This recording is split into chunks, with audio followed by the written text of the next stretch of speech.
নমস্কার। যুক্তি তর্ক সঙ্গে অর্কই আপনাদের স্বাগত। আপনাদের সঙ্গে আমি অর্কপ্রভ সরকার। বিহারে এনডিএর অভূতপূর্ব সাফল্যের পর টকপক করে ফুটছেন বঙ্গ বিজেপির নেতারা। স্লোগান টোগানে তৈরি করে ফেলেছেন, বিহারের পর বাংলা, এবার ঠেলা সামলা। প্রধানমন্ত্রী বিজেপির কর্মী সমর্থক তাদেরকে উৎসাহিত করেছেন, বলেছেন যে গঙ্গা তো পাটলিপুত্র থেকে বাংলার দিকেই যায়। বাংলার মানুষের আশীর্বাদ নিয়ে তিনি জঙ্গল রাজকে উৎখাত করবেন। অবশ্যই বিজেপির লক্ষ্য তো পশ্চিমবঙ্গ, এবং অতীতের ভুল থেকে তারা শিক্ষা নিয়ে এবার তাদের রণনীতি সাজাবে, তা নিয়েও আমার মনে কোনো সংশয় নেই। কারণ মানুষ ভুল করতে করতেই ঠিক রাস্তায় আসে। ওই ঠেকে শেখাটা বিজেপি নেতারা হয়তো বুঝেছেন। আমার কিছু প্রেসক্রিপশন আছে, এটা আমি বিজেপির নেতাদের কোনো উপদেশও দিতে চাই না, কোনো জ্ঞানও দিতে চাই না, তার অধিকারও আমার নেই। কারণ আমি তো বিজেপির সদস্য নই, সিম্প্যাথাইজার বলতে পারেন। কারণ তার একটা কারণ আছে, বিজেপির মধ্যে অনেক রিগ্রেসিভ এলিমেন্ট আছে, কিন্তু একটা বিষয় তারা খুব স্পষ্ট করে বলে, হিন্দু স্বার্থ রক্ষায় তারা কিন্তু খুব ভোকাল। এটা নিয়ে কোনো রাগঠাক তারা করে না যে ভারতবর্ষ হিন্দু প্রধান দেশ, হিন্দু প্রধান দেশ বলেই ধর্মনিরপেক্ষ। তা এই কথাটা বিজেপি খুব খুলে আম বলে। তা আমার এটা ভালো লাগে, কারণ আমি নিজেও একজন গর্বিত হিন্দু, সনাতন। নিজ ধর্মে স্থিতি, সনাতন ধর্মে প্রীতি, পরধর্মে সম্প্রীতি। ভিন ধর্মের বহু বন্ধু আমার আছে, কিন্তু একজন গর্বিত হিন্দু হওয়ার জন্য আমার কোনো অসুবিধা হয়নি। তাই হিন্দুদের স্বার্থ রক্ষাটাকে বিজেপি যে অগ্রাধিকার দেয়, এটাকে আমি মনে করি পজিটিভ। তা আমার যে প্রেসক্রিপশন গুলোর কথা বলবো, সেগুলো একেবারে গ্রাউন্ড লেভেল থেকে তুলে আনা, মানুষের সঙ্গে কথা বলে। মানুষই তো শেষ কথা বলে। ট্রামে, বাসে, চায়ের দোকানে মানুষের সঙ্গে কথা বললে তাদের মনোভাব বোঝা যায়, এবং ওটাই মানুষের মন বোঝার সেরা বিশ্ববিদ্যালয়। আমি 1, 2, 3, 4 করে বলি। 1, সাংগঠনিক দুর্বলতা বিজেপির আছে। অতীতের থেকে অনেকটা সাংগঠনিক শক্তি বেড়েছে, কিন্তু তৃণমূলের সঙ্গে তুলনীয় নয়। মাঝে যেটা সময় আছে, সেখানে যতটা সম্ভব সংগঠনকে মজবুত করা, যত সম্ভব বুথে নির্বাচনের দিন এজেন্ট দেওয়া। উত্তরবঙ্গে বিজেপি পারবে, 2 মেদিনীপুরে পারবে, পুরুলিয়ায়, বাঁকুড়ায় পারবে, নদিয়াতে পারবে, বনগাঁতে পারবে, কিন্তু কলকাতা এবং তার আশেপাশের জেলায় বিজেপির শক্তি এখনো সেরকম নয়। সমর্থন আছে, সমর্থনটাকে ভোটে ট্রান্সফার করতে গেলে সংগঠন যেমন একটা বিষয়, সেই বিষয়টাকে বিজেপিকে দেখতে হবে। পদযাত্রা করা, শহরের প্রাণকেন্দ্রে সভা করা, ওগুলো ঠিক আছে, কিন্তু পাড়ায় পাড়ায় মানুষের সঙ্গে যোগাযোগ রাখা, বুথকে শক্তিশালী করা, চায়ের দোকানে আড্ডা মারা, এগুলো বিজেপির কর্মীদের করতে হবে। বাধার মুখে তারা তো পড়বেনি, তারা অনেকে করেন, অনেক প্রতিকূলতার মধ্যে দাঁড়িয়ে ঘর ছেড়ে দিয়ে তারা রাজনীতি করেন, তাদের সংখ্যা কম নয়। এই আরপার কি লড়াইয়ের আগে তাদেরকে এই বিষয়টা মাথায় রাখতে হবে। 2, বিজেপির প্রচারের সিংহভাগ জুড়ে আছে তৃণমূলের বিরোধিতা। করতেই হবে, তৃণমূলকে হটেই তো আপনাদের আসতে হবে যদি আসতে চান। বাংলার মানুষ জানে তৃণমূল 15 বছর কি করেছে। বিজেপির নেতারা সেটা বললেও জানে, না বললেও জানে। বাংলার মানুষ নিজের অভিজ্ঞতা থেকে তৃণমূল জমানাকে বিচার করে। তাই তৃণমূলের কোট আনকোট অপশাসনের বিরুদ্ধে আপনারা নিশ্চয়ই বলবেন, কিন্তু একই সঙ্গে ক্ষমতায় আসলে 10 বছরের রোডম্যাপ কি হবে সেটাও মানুষকে স্পষ্ট করে বলতে হবে। যেমন শিক্ষায়, যেমন স্বাস্থ্যে, যেমন পরিকাঠামোয়, যেমন কর্মসংস্থান, সামাজিক প্রকল্প, এই বিষয়ে স্পষ্টভাবে বলতে হবে। লক্ষ্মীর ভান্ডার তৃণমূলের গেম চেঞ্জার ছিল আগের 3টে নির্বাচন, এবার কিন্তু ওটা ডিসকাউন্টেড হয়ে যাবে। মমতা বন্দ্যোপাধ্যায় টাকা বাড়াবেন ভোট অ্যান্ড অ্যাকাউন্ট বাজেটে, 500 টাকা তো বাড়াবেনি। বিজেপি এটাকে কিভাবে কাউন্টার করবে? বিশ্বাসযোগ্যভাবে কাউন্টার করতে হবে। আর 10 বছরের রোডম্যাপ সেক্টর স্পেসিফিক বলতে হবে। 3, শুধু বৈঠক ভোজন এর মধ্যে সীমাবদ্ধ থাকলে তো চলবে না। ব্লাড ডোনেশন ক্যাম্পে গেলেন, ছবি তুলে সমাজ মাধ্যমে পোস্ট করে দিলেন, কটা লাইক হলো, কটা শেয়ার হলো, ওটাতেই আপনাদের অনেক বেশি নজর। বৈঠক তো করবেন, বৈঠক করলে ভোজনও হবে, কোনো অসুবিধা নেই, মাটিতে কানটা তো পাততে হবে। যারা মাটিতে কান পেতে রাজনীতি করেন তারা এই প্রতিকূলতার সঙ্গে যুঝেও নির্বাচনে জেতেন। তাই বৈঠক ভোজন একটু কম করে মাটিতে নামুন। 4, দেখুন আপনাদের এমন একটা ভাষ্য তৈরি করতে হবে বিশ্বাসযোগ্যভাবে, যাতে দুর্গাপুজোর বিসর্জনের শোভাযাত্রা আর মহরমের মিছিল যেন পাশাপাশি যেতে পারে। শ্রমিকবাবু এটা বলেছেন।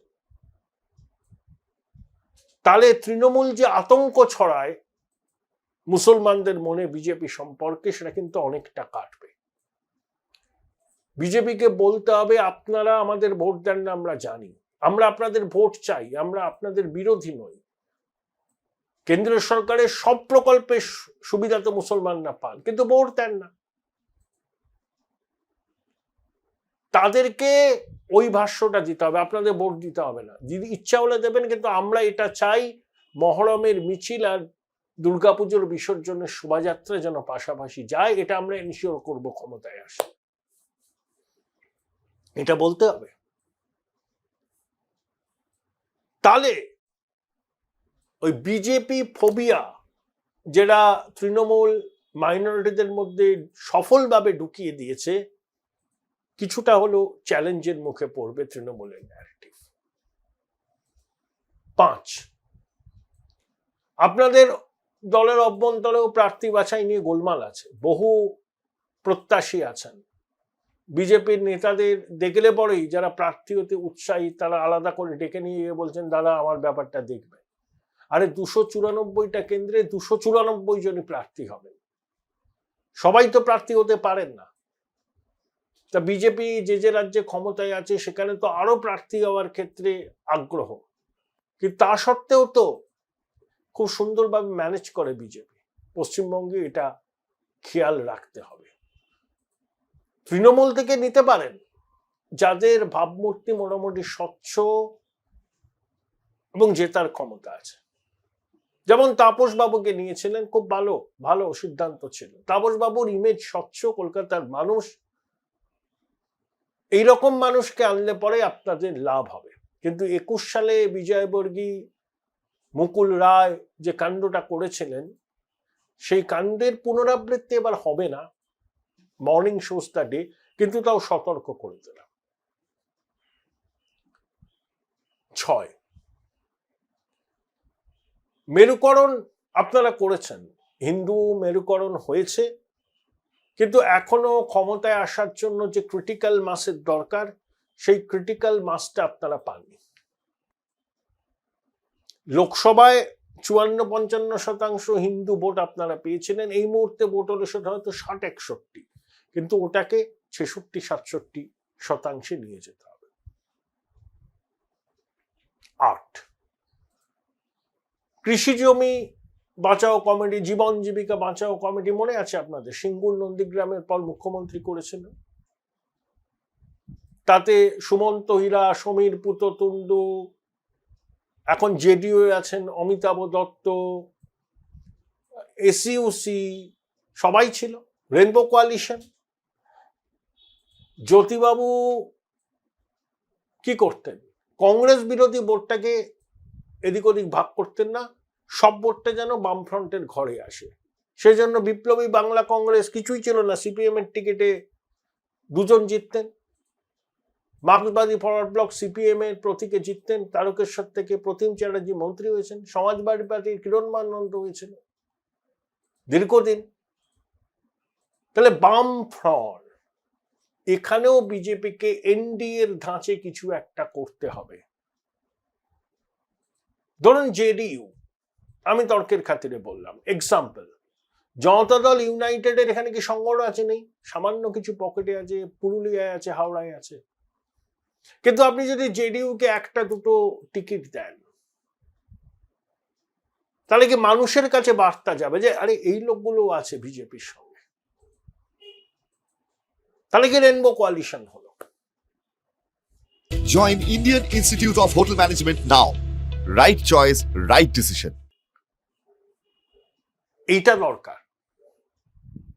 অর্থাৎ তৃণমূল বিরোধী সব স্বরকে, আমি তার জন্য বাম কংগ্রেসের কথা বলছি না, তার বাইরেও তৃণমূল বিরোধী স্বর আছে, সেইগুলোকে এক ছাতার তলায় আনা, এনে একটা রেনবো কোয়ালিশন করা, এটা দরকার, সময় প্রয়োজন নয়। দেখুন, বাংলার বুদ্ধিজীবীদের এখন কেউ খুব একটা সম্মান টম্মান করে না। আগে এরা বেশিরভাগ বুদ্ধজীবী ছিলেন, এখন তৃণজীবী হয়েছেন। মাধুকরী কবি থেকে অনেকে আছেন, নইলে এপাং ওপাং ঝপাং আমরা সবাই ড্যাং ড্যাং কবিতার মর্যাদা পায়, পুরস্কার তো অনেকেই পেয়েছেন। এদের মানুষ চেনে, কিন্তু এদের বাইরেও একটা বড় সংখ্যক মানুষ আছেন যারা কৃতবিদ্য মানুষ, বিভিন্ন ক্ষেত্রে প্রতিষ্ঠিত। তাদেরকে অ্যাক্টিভ করান, তাদেরকে স্টেটমেন্ট দিয়ে সাইন করে প্রেস কনফারেন্স করতে বলুন যে বিজেপির পক্ষে গলা ফাটাবার জন্য কিছু মানুষ আছেন যারা সমাজের শিক্ষিত, প্রতিষ্ঠিত, যাদের কথা মানুষ জানে, যাদের কথা একটু হলেও মন দিয়ে শুনবেন যে এই ভদ্রলোকরা কি বলছেন, এই ভদ্রমহিলারা কি বলছেন। মমতা বন্দ্যোপাধ্যায় এটা প্রথম থেকে করেছেন, সিঙ্গুর নন্দীগ্রামের পর সাফল্য পেয়েছেন। আপনাদের দেরি হয়ে যায়নি, এটা করতে হবে, করা উচিত। শুধু হিন্দু একজোট হও, হিন্দুদের শেষ ভোট, এই ন্যারেটিভ ঠিক আছে, তাতে কনসলিডেশন হবে, কিন্তু মিসিং লিঙ্ক গুলো করুন, এনডিএর মতো একটা ফরমেশন তৈরি করুন।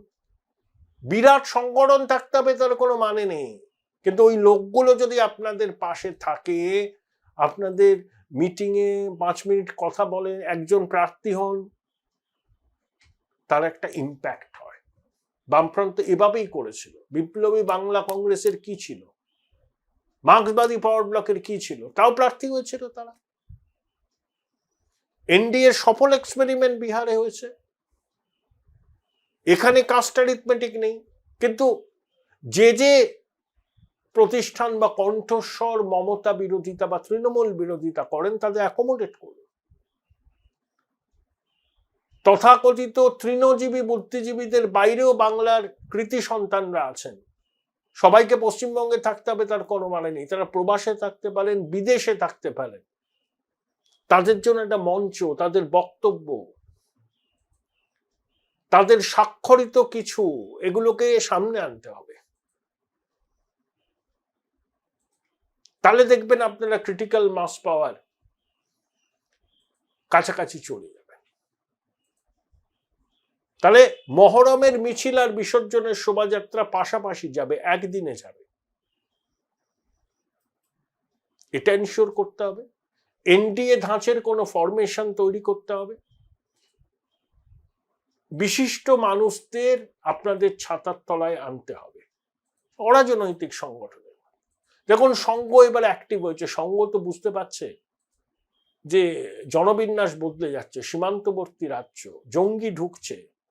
স্বস্তিকায় একটা প্রতিবেদন দেখলাম, স্বস্তিকার প্রতিবেদন অনেক সময় লেখকের নিজস্ব হয়, কিন্তু তাও। আর শুধু ইডি সিবিআই এর উপর ভরসা করলে তো হবে না, law will take it own course, ওরা যেমন করছে করুক।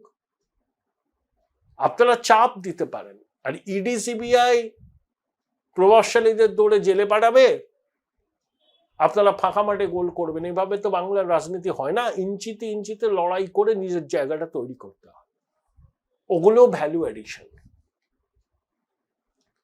আর এসআইআর এর প্রক্রিয়াটা যতটা সম্ভব ত্রুটিমুক্ত করা যায় সেটা নিশ্চিত করার জন্য সজাগ থাকুন, কমিশনের উপর চাপ দিন। আর দেখুন, নমশূদ্র সম্প্রদায়ের ভোটারদের নাম যেন বাদ না যায়, তাহলে কিন্তু এসআইআর বুমেরাং হয়ে যেতে পারে। এটা দেখুন আপনারা। এই কটা আমার মনে হলো মানুষের সঙ্গে কথা বলে আমার উপলব্ধি, এটা আমি আপনাদের কাছে শেয়ার করলাম। পরিশেষে একটা জিনিস বলি, দেখুন তরুণ প্রজন্ম না কেন্দ্র সরকার রাজ্য সরকারের সহাবস্থান চায়, রাজনৈতিকভাবে ভিন্ন মেরুর হতেই পারে।